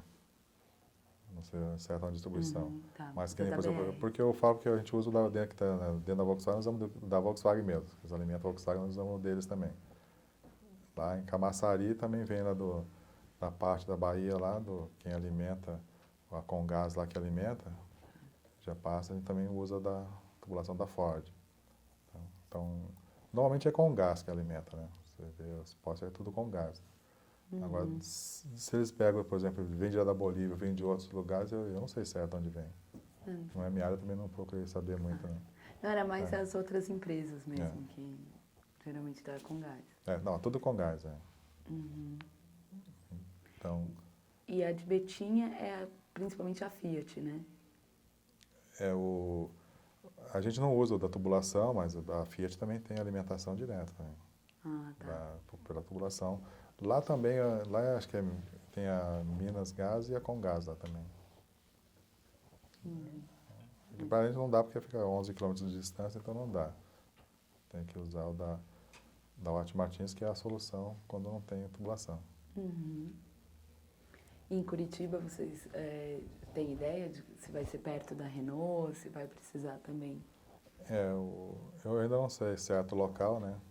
Porque lá nós estamos discutindo, pode ser que seja até dentro da Renault. Então é isso que a gente está discutindo ainda. Se for dentro, também tem tubulação de gás. Fora também tem, mas eu não sei, né? Tem que ver terreno por lá onde vai ser, né? Você tem que olhar a parte toda de meio ambiente, ver onde pode fazer indústria química, né? Tudo isso tem que ser levado em conta, né? Tem. Porque, ou não, nossa indústria química, né? Tem tratamento de efluentes, tem tudo, tem que ser lugar que pode fazer, né? A gente não contamina nada, tudo é colocado de acordo, mas tem que ter área específica para isso, né? Não só para o tratamento de efluente, mas também o que mais que tem que ter controle? Exaustão, né? As chaminés de queima, tudo, saem os gases, né? Tem lavador de gás, tem tudo, mas mesmo assim, se tem residência perto, queira ou não, tem algum odor diferente, o pessoal acaba reclamando, então não dá para ter residência perto desse tipo de indústria, não. O pessoal começa a reclamar e complica. Então é difícil, difícil instalar a planta. Tem que ser área industrial mesmo, né? Uma área industrial que tenha a condição não seja uma área de manancial, tem tudo isso, porque, queira ou não, é tratado, mas vamos supor que tem um problema, um acidente. Então tem que ser um lugar que não contamine ninguém, né? E afastado. Você estava falando da questão, né, da busca pelo menor custo, né? Queria um pouco perguntar para o senhor essa questão dos ajustes do preço, né? Como que é como que é essa relação da economia, né? Como que a economia, como que o governo pode influenciar? Isso é uma coisa que é bem complicada, né? Porque o governo não se preocupa muito não, ele sobe o preço dele e pronto. Você sobe energia, sobe gás, sobe água, e tudo isso você está pagando mais caro. Como é que você vai fazer? Você tem que colocar isso para o teu cliente final, o cara não aceita. Você tem que achar alguma maneira de tirar de algum lugar. E muitas vezes até vai até na mão de obra. Eu estou com 10 pessoas, tenho que reduzir para 9 porque eu tenho que baixar o custo de tanto. Porque não tem como você fazer milagre. Você não vai trabalhar para perder. Então, eu acho que a parte do governo podia ajudar um pouco mais, né? Só é na parte de imposto, né? Então, eles vão subindo as coisas e nós não temos como poder só repassar isso para frente. Se todo mundo for só repassar, o negócio vai lá longe, né? Mas a gente vai apertando tanto, chega uma hora que não tem mais de onde tirar. E montadora também, você vê hoje a situação. Tem um monte de carro importado entrando com carro nacional. Carro importado paga menos imposto do que o nacional. Então, quem está trabalhando aqui não consegue competir com o que está chegando. Por isso que nós já estamos entrando aí numa crise automobilística de novo, né? O senhor falando dessa questão das novas montadoras, quando elas vêm, elas também seriam novos clientes? Ou... Sim. São novos clientes.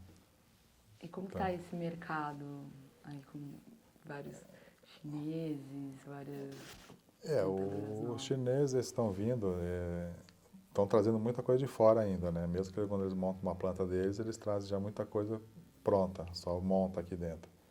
Então, em matéria de serviços nossos para prestar para eles, ainda é pouco. Mas o que acontece, o que a gente está fazendo para o que é o nosso aqui já reduz bastante. Porque se você vendia aqui, hoje, dá mais de 10 mil carros fabricados por dia. Se você vendia 10 mil, agora está vendendo 7 mil, são 3 mil a menos. Mas está vindo carros importados que estão ocupando espaço. Então, os serviços nossos é menor, a quantidade é menor. Então, nesses últimos já 2 meses aqui, o volume caiu bastante. Pela concorrência que vem do exterior, né? E o jeito de resolver isso, como que o senhor vê? Eu acho que tem que ter uma política de impostos acertada para isso, né? Hoje, se você vê num carro aí, mais ou menos 50 e poucos por cento é imposto. E quando o carro é importado, você até paga menos do que isso, né? Então, é isso que deve ser visto primeiro. Não adianta subir só o imposto do importado, tem que baixar o imposto do nacional. Porque senão o consumidor acaba pagando caro do mesmo jeito. Sobe o outro, para quem compra só sobe, né? Então, isso é que tem que dar uma estudada melhor. Talvez reduzir um pouco o imposto, vai aumentar as vendas, vai aumentar o emprego, vai aumentar o comércio, vai girar muito mais, né? Hoje não, hoje está parado. Hoje já está começando várias demissões na área de montadora e fornecedor de montadora por isso. Então, tem alguma coisa que tem que ser feita. Mas quando eu me referi ao custo desses gases, não tem muito como que se fazer, né? Não, Desse até gás tem, pra- por exemplo, vamos supor, na hora que você faz um preço de uma peça lá, o gás participa lá com 10%. Se naquele 10% você reduz para 9%, você tem um ganho. No final tem um ganho. E isso aí é o que se consegue fazer. Eu reduzo um pouquinho no gás, um pouquinho na água, um pouquinho... Por exemplo, se eu gasto mais ou menos 15 mil litros de água por hora no nosso sistema. Subiu o preço em 15 mil litros por hora, subir 1 centavo, o preço no final é grande. Então, o que eu tenho que fazer? Eu tenho que achar alguma maneira de reduzir no consumo também. Mas tem um limite, eu não posso ficar reduzindo que eu tenho problemas depois de qualidade no final. Mas são coisas que a gente vai fazendo.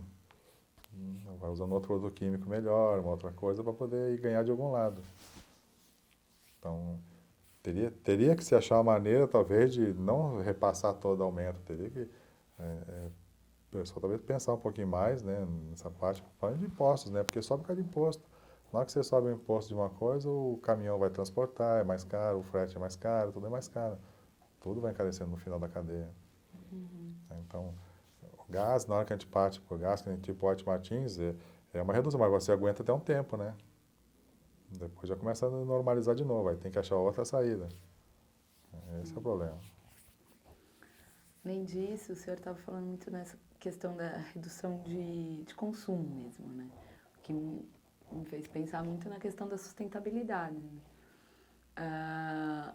A Power Coach, ela tem ações, pesquisas nesse sentido de conseguir gastar cada vez menos os recursos, ou aplicá-los cada vez mais? Lá em Betim, por exemplo, todos os prédios que nós fazemos, os telhados são feitos de maneira que a água de chuva a gente reaproveita. Então, todas as calhas que tem, nós temos ligado por tubulações, fizemos um lago de 1.800.000 litros de água, então a água da chuva cai, nós usamos aquela água, né, ela passa por um filtro e nós usamos ela até no processo, que o nosso consumo é grande. Toda essa água, depois que a gente usa no processo, nós temos um sistema que faz a regeneração da água. Refiltra ela, usa, para ser reusado de novo. Uma parte não dá para reusar no processo, mas eu uso para banheiro, para molhar jardim. Então, isso a gente está fazendo. Tá? Sistemas, por exemplo, de resíduos industriais.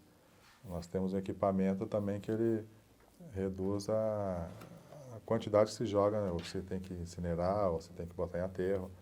É um equipamento que nós importamos uma vez da Bélgica, inclusive até fechou lá, nós estamos até fabricando esse equipamento. Ele limpa todos os dispositivos de pintura, porque a pintura você vai pintando as peças, ela acaba aumentando as costas do dispositivo. Tem que limpar aquilo. Ele é limpo num dispositivo desse que o resíduo da tinta, ele reduz a 4% o volume. Então um tanque com areia fluidizada, que a areia chega a 400 graus, em contato com essa tinta ela queima. Aí tem uma chaminé que é onde a gente retira a fumaça e o fulinho a gente volta de novo para um cesto. E aquele fulinho a gente joga na máquina de novo. Então a gente não gera resíduo. Então só isso aí já economiza bastante, inclusive no meio ambiente, porque é um classe 1, é um resíduo que não pode ser reaproveitado para nada. O que é classe 1? Classe 1 é resíduo perigoso. Que você não pode pôr na terra, que ele contamina a terra, né? Então ele tem que ser queimado. Não é nem queimado, tem que ser coprocessado. Normalmente se usa, quando vai fazer cimento, usa aquilo para queimar o cimento, fazer a parte do cimento, que ela incorpora a matéria-prima. Então, por isso que esse classe 1 é aquilo que você não pode jogar em qualquer lugar, não tem aterro para isso. Tem que dar um destino final, assim, usando em cimento. Tá? Então, são coisas que a gente está trabalhando em cima. Porque hoje tem que achar a solução para isso, né? O resíduo industrial é uma situação meio complicada hoje. O resíduo de vocês seria basicamente na tinta mesmo? A tinta, fosfato, borra de fosfato. Mas borra de fosfato você consegue até reaproveitar para adubo, né? Para mandar para alguns lugares que aproveita, faz até adubo para fertilizantes. Mas a tinta em si, ela é classe 1, tem que dar um destino. E o que sobra, nessa máquina a gente limpa, o que sobra ainda a gente manda para a forno de cimento. É coprocessado, a gente paga para o pessoal usar isso como matéria-prima para cimento. Esse tratamento de água, combustão de resíduo, vocês utilizam em algum momento gases? Sim, nessa parte dessa máquina que a areia chega a 400 graus, é o gás que aquece a areia. Então, ele usa também gás da White Martins também. E é o mesmo processo, é o GNC ou o GLP? A gente usa a maior parte, tudo é com o GNC, né? Mas se não tiver, eu posso usar o outro também. Mas eu digo a dinâmica de ter, né, os tanques, é tudo daí o mesmo. Todas as nossas linhas têm alimentação dos dois. Qualquer problema que eu tenho com um, eu tenho o outro. Porque a gente não pode parar, né? Se eu parar um montador a 1 minuto, é um carro que deixou de fazer. E se a gente para, a multa para a gente é muito grande. Então, por isso que a gente não pode parar, tem que ter alternativa para tudo, né? O senhor estava falando, né, do lago, né, aproveitamento da água. Isso a gente começou a comentar da unidade de Betim, né? Mas as outras unidades também seguem mesmo. O do telhado não tem porque a gente pega já empresas que nem Volkswagen, eu estou lá dentro da Volkswagen. Se é um prédio antigo, eu não consigo fazer nada. Agora, se eu vou construir, a gente já vai fazer no mesmo esquema. A gente aproveita sempre e tentar reaproveitar a água. Mas, por exemplo, aqui em São Bernardo, como o prédio está feito, o que nós colocamos? Uma unidade de recuperação da água. A água que nós usamos, nós temos todo um tratamento de efluentes para tratar a água e mandar embora para o rio de acordo com o que pode receber e não matar os peixinhos lá. Só que nós reaproveitamos essa água. Então, 95% da água é reaproveitada. E esses equipamentos são caros, são equipamentos de mais de R$ 1 milhão para você poder reaproveitar a água. Mas nós temos, na cidade nós temos. E esses que vocês importam? Esses equipamentos? Não, isso é praticamente tudo nacional. Tá. Hoje os equipamentos aqui é praticamente tudo nacional. Qual que o senhor falou que vem da Bélgica? Não, da Bélgica foi esse de equipamento para fazer a queima do resíduo. Tá. Que é um leito de areia fluidizado. E esse só tem em Betim? Só tem em Betim. Hoje no Brasil só tem a gente, só. Nós Então compramos eu fui comprar na Bélgica, fui uma vez procurar e achei esse na Bélgica, né? Aí a gente trouxe para cá em 97 também. E depois a gente tentou trazer outro, mas a empresa ela faliu lá na Bélgica, não tem mais. Aí nós copiamos e fabricamos um aqui. Comprado e fabricado. Vocês mesmos que desenvolveram? Hoje nós fabricamos até a instalação de pintura, nós fabricamos tudo lá. Então, além da pintura, além da massa, né? Vocês também produzem equipamentos? Nós produzimos o equipamento que nós vamos utilizar. Nós sempre compramos. Esse ano agora nós estamos partindo para fabricar. Isso que eu falo, para reduzir custo. Porque se eu fosse comprar um equipamento, ele ia custar pelo menos no mínimo 20% mais caro. Então, como nós temos a tecnologia, a gente pegamos a engenharia, fizemos o desenho todo e estamos fabricando um equipamento. Mas a ideia não é comercializar esse Não, é só para uso nosso, só para uso próprio. Até porque daí tem questão da exclusividade. Não, o equipamento não... tem parte, sim, que a gente faz o nosso processo para a gente ter a nossa qualidade, mas, no geral, o equipamento de pintura tem padrões aí. Tudo vai do tamanho, né? Cada um tem a sua engenharia, o seu desenvolvimento, mas não é exclusivo. Pode fazer, Volkswagen tem, Ford tem, qualquer empresa por aí tem esse tipo de equipamento, só que cada um tem no seu tamanho que é necessário para a sua implanta, né? E nossa, a gente faz de acordo com a nossa necessidade. Certo. Dentro dessa questão, né, do mercado, a gente está vendo que é um mercado muito concorrido mesmo, né, esse da pintura. Dentro das montadoras, como que funciona esses contratos? Eles podem, da mesma maneira, né, que vocês ficam também negociando com as fornecedoras de gás, eles também podem... As O nosso montadoras cliente final? daí. Sim, a montadora, cada peça é uma situação.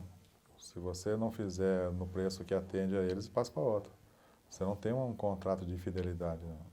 Se o preço está bom, vai. Se não está bom, eles mudam para outro. Não tem nada fixo. Então. Não. Eles colocam lá um pedido para você ir trabalhando. A partir da hora que eles falam, esse preço aqui está caro, você consegue baixar? Não. Se um outro faz mais barato, eles vão mandar para o outro. Desde que atenda às normas de qualidade, né? Tem uns padrões de atendimento de norma lá. Se atende a norma e é mais barato, vai para o outro. Não. Mesmo que você esteja montado dentro da montadora e ficar mais caro, eles mandam para qualquer outro lugar. A concorrência é grande. E às vezes é desleal também, né?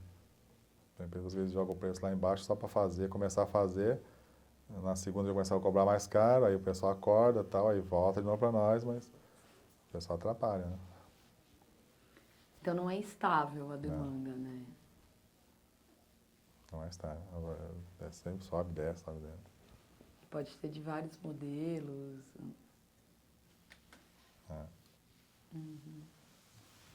O contador tem poder, né? Tá certo. Bom, São Humberto, a gente, né, tá falando muito aqui desse mercado, né, de automobilístico, dessa demanda, da questão energética também. Tem mais alguma coisa que o senhor acha que é extremamente importante, né, nesse mercado, que a gente ainda não falou? Que define também, né, no final, os preços? O que define muito o preço, assim, hoje na nossa situação, é até a parte de impostos, né? Eu acho que a parte de imposto está um pouco alta para o tipo de atividade, né? Mesmo folha de pagamento, tudo isso, hoje pesa bastante. Então, é um lado que ainda dá para se fazer uns estudos e conseguir melhorar um pouco, diminuir um pouco essa carga tributária que nós temos. E hoje o mercado está aí, se o pessoal consegue fornecer um material todo com preço mais competitivo, esse cara vai fornecer mais. Então, com ele fornecendo mais, o custo dele vai baixando. E o que não acontece, hoje a gente tem muitos custos assim de impostos que atrapalham demais na nossa parte do trabalho. Mas tem que sobreviver, né? Tirando essa parte de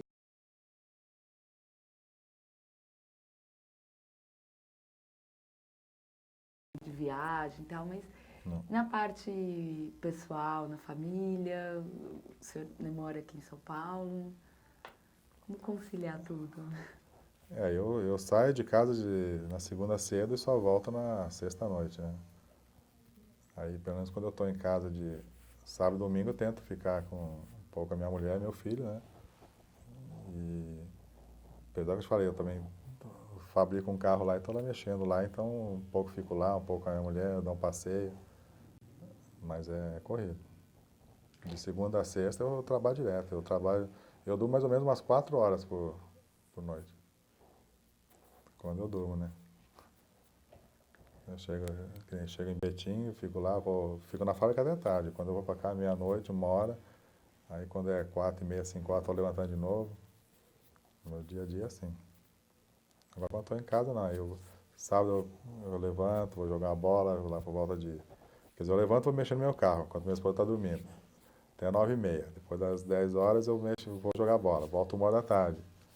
Aí fico em casa de novo. Aí mais à noitinha, quando eu ver a televisão, vou lá mexer no meu carro de novo.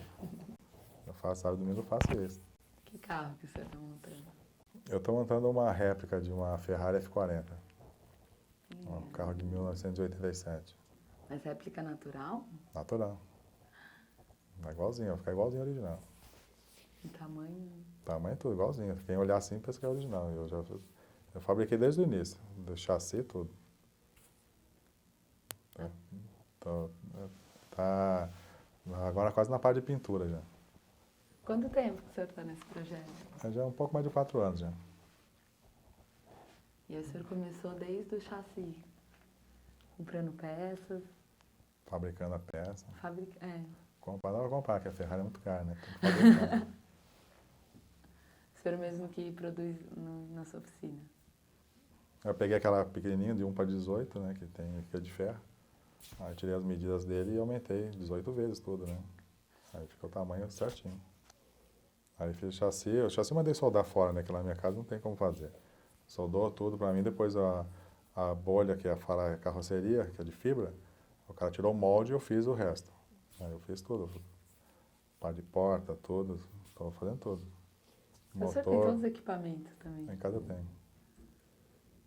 Motor eu peguei de um carro, do Mustang, fiz adaptação, coloquei o câmbio de um Gol GTI, fiz adaptação, tudo. Tá tudo funcionando, já tá andando e tudo. Só que agora tem que acabar de pintar ela toda, né? Fez sozinho? Eu fiz tudo sozinho. A parte de solda eu mandei fazer fora, né? Mas a parte toda de acabamento, desenvolvimento, fazer os reloginhos, fazer tudo, eu faço tudo. Por isso que demora, né? Tem que fazer... Até a pintura, toda a preparação, tudo eu faço. E a pintura, vai ter que comprar gás também? Nessa não, que é fibra, né? Uhum. Você quer...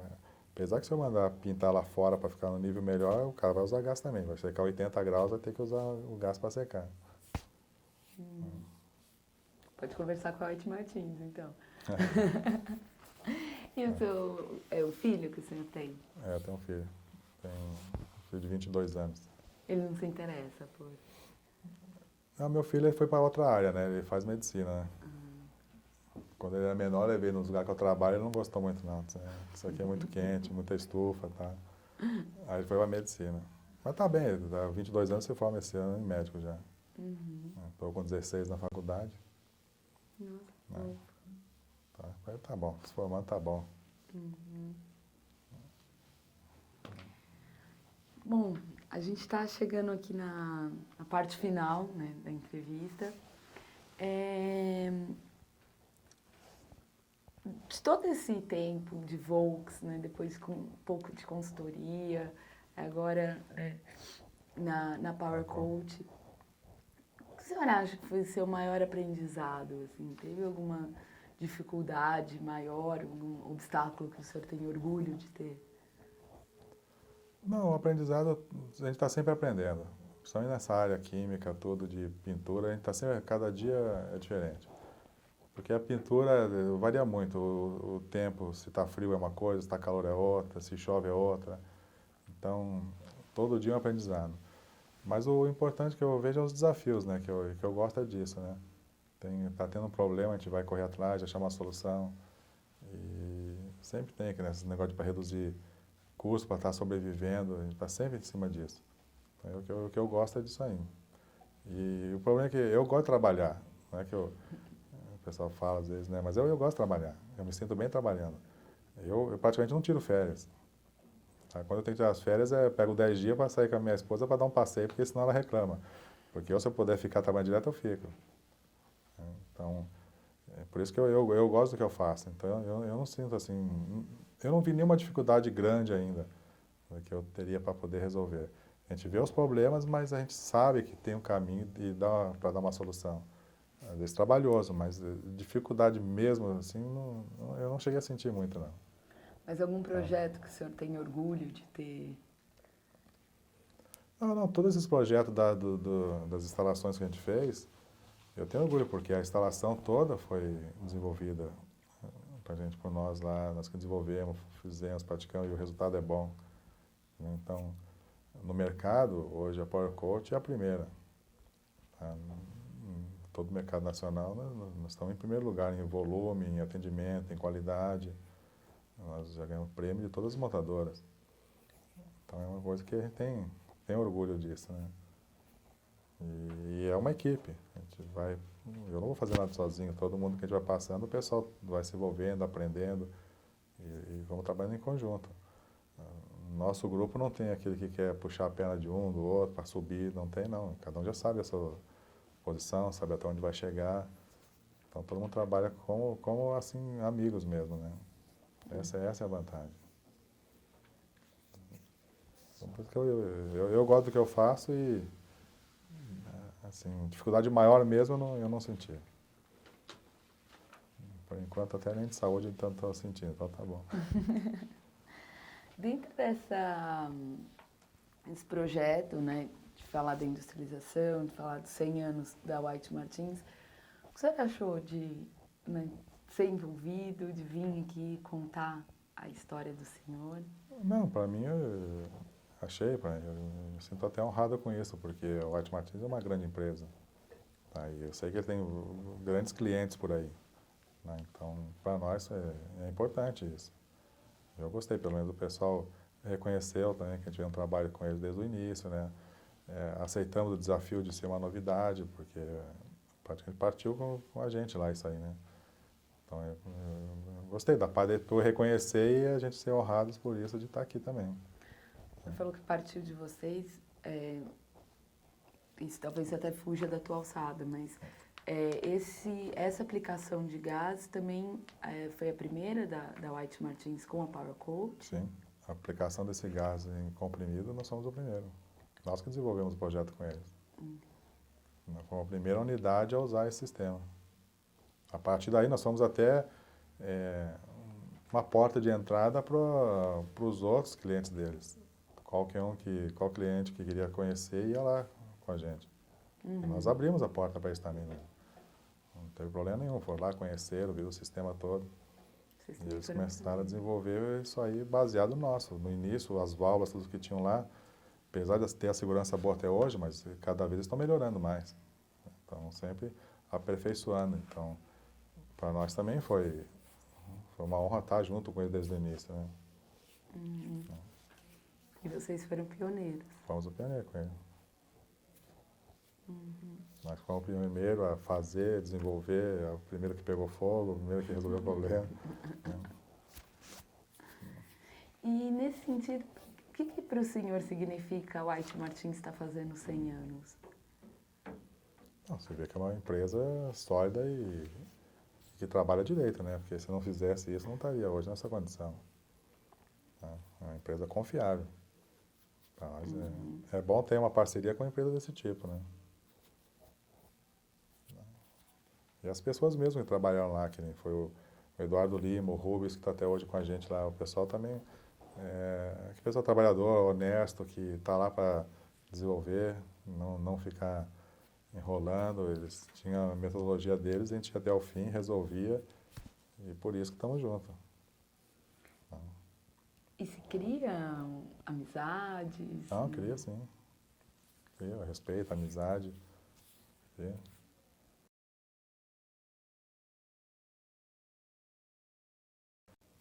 Tem tudo bem separado. Amizade de comunicar, não sei, amizade de aprender. Tá indo, tudo junto, não é assim. Mas é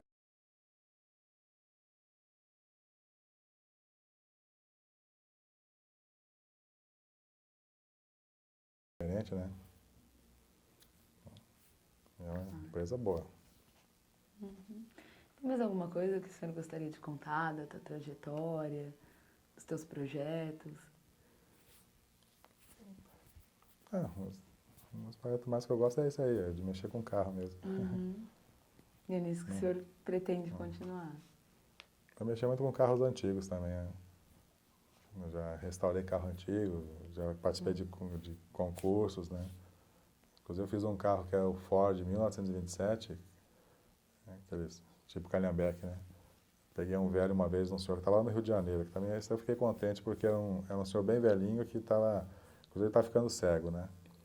Aí ele falou que precisava vender uns carros para poder se tratar. Aí eu peguei e comprei um carro dele. Até paguei um pouquinho mais do que valia porque o velhinho precisava lá. Aí ele vendeu o carro para mim e depois de um tempo ele falou para mim que fez a cirurgia e estava enxergando. Então já foi bom. Aí esse carro eu restaurei, esse carro todinho. Desmontei ele todinho, restaurei ele, deixei ele 100% original. Aí eu levei na Ford, a Ford pegou o carro, botou nas reportagens deles lá. E eu comecei a participar de concurso, né? Eu ganhei 3 concursos com ele. Quando eu ganhava um, só podia concorrer depois de 3 anos. Então eu fiquei com o carro 10 anos eu fiquei com o carro. No último vez que eu ganhei, aí eu vendi o carro. Onde eu peguei o dinheiro para fazer essa Ferrari agora. Então agora eu vou acabar essa daí, eu gosto mais de fazer do que até usar, né? Pode ser que depois um cara quer comprar, eu vendo também, eu vou começar a fazer outra. Né? É isso, eu gosto de fazer essas coisas assim.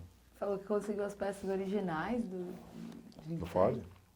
Isso, do Ford. Tudo original, consegui tudo original. Porque nos Estados Unidos tem, né? Ah, isso é importante. A gente pega, quando eu viajava para lá, trazia.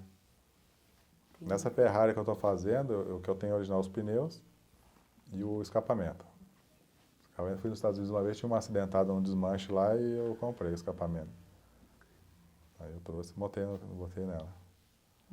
Agora do resto é tudo fabricado. Bacana. E o senhor que passa você tempo. comprou o carro, chegou a vê-lo reformado? Não. Depois eu nunca mais falei com ele. Ele que me ligou uma vez, né, dizendo que tinha feito a cirurgia, que está enxergando, tá? Mas ele nunca viu. Só se ele viu reportagem, porque de vez em quando no SBT aparece. Reportagem quando a Ford fez 100 anos, usou meu carro lá. E eu apareço lá falando do carro, todo, então de vez em quando eles mostram. Só se ele viu lá. Daqui a um tempo vai ser uma reportagem para a Ferrari. Vai sair. Mas é porque o Boris Feldman, que é o jornalista do carro, ele já falou o que quer fazer. Só que eu não deixei ninguém filmar por enquanto ainda. Mas vai fazer. Roberto, muito bacana todas as informações, todas as coisas que o senhor nos contou. Só posso agora agradecer em nome do Museu da Pessoa, da White Martins. Obrigada pela atenção, pela disponibilidade de vir para cá. Obrigado a vocês aí. Obrigada. Ter me atendido também. É Tá bom. isso. Obrigada. Obrigado.